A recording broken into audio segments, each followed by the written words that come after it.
30,000 लोग अगर 8 साल में लगे हैं तो 4 लाख हर साल हो गए। सरकारी नौकरी 1 ही लाख है, तो सरकारी नौकरी में तो 1.25 लाख से ज्यादा हो नहीं सकते। हर साल 20,000, 15,000, 20,000 हर किसी की अपेक्षा ये रहे कि हम सरकारी नौकरी प्राप्त करेंगे, दैट इज नॉट पॉसिबल। इसलिए बेरोजगारी का कोई आलम ऐसा हो कि सारे लोग यहाँ बेरोजगार दिखाने लग गए, तो इसलिए इस विषय को, जहां तक सरकारी नौकरियों का विषय है, जिसे हमने कॉमन पात्रता परीक्षा, कॉमन एलिजिबिलिटी टेस्ट, इसका प्रावधान किया था, वो ग्रुप सी का एग्जाम हो चुका है। उसका रिजल्ट आज कल में ही आने वाला है।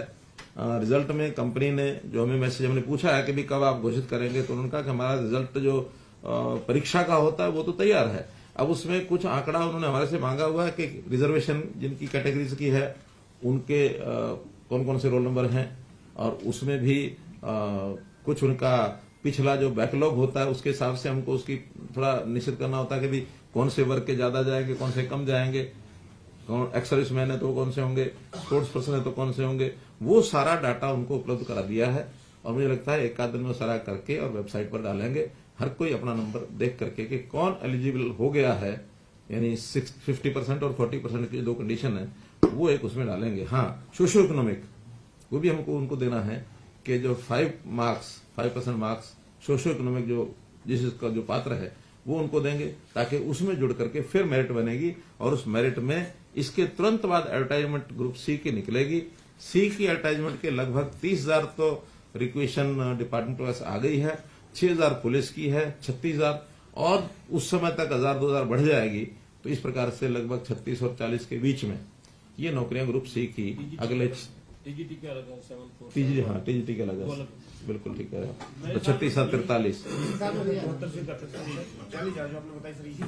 इसी साल में हो जाएंगी। ग्रुप सी के इस पात्रता में से वो अगला जो रिजल्ट है उसी में से यानी परीक्षा हो जाएगी। फिर है ग्रुप डी। ग्रुप डी की भी एडवर्टाइजमेंट कभी भी निकल सकती है, क्योंकि उसमें रिक्वेशन लगभग सबकी जा चुकी है। हम चाहते हैं कि ग्रुप सी की नौकरियां घोषित होने के बाद और ग्रुप डी का सीईटी हो, ताकि ये लोग दोबारा से जो सी में चुने जाएंगे, यानी जिनकी सिलेक्शन हो जाएगी, वो उनमें परीक्षा के लिए न जाएं। वरना हर किसी की इच्छा होती है पता नहीं सी में मिले ना मिले, डी में भी चले जाओ। तो कम से कम ये जो 30 से 40 या 40-45 हजार जो नौकरियां लग जाएंगी, इनको फिर सी में परीक्षा देने की दोबारा जरूरत नहीं है। बाकी लोग दोबारा देंगे। 3 साल के लिए ये जो कॉमन पात्रता परीक्षा है, ये उसी एक बार परीक्षा में उनको लगातार वो रह सकते हैं।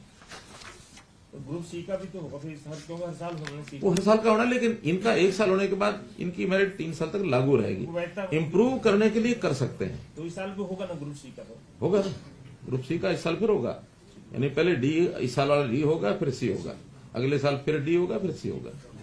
साल में कितनी हो जाएगी सर टोटल भर्ती?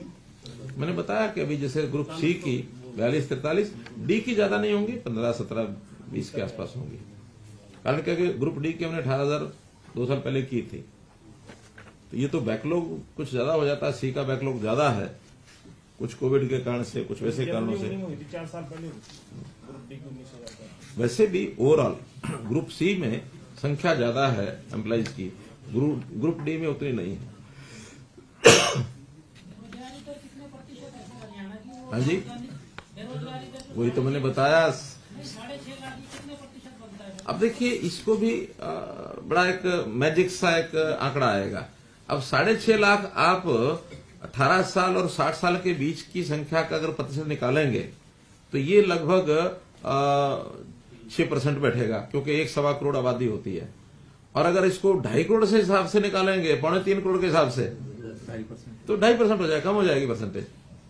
लेकिन हम वास्तव में चाहते हैं कि 18 से 60 के बीच में ही निकाली जाए, क्योंकि जो वर्किंग एज ग्रुप जो होता है वो 18 से 60 ही होता है।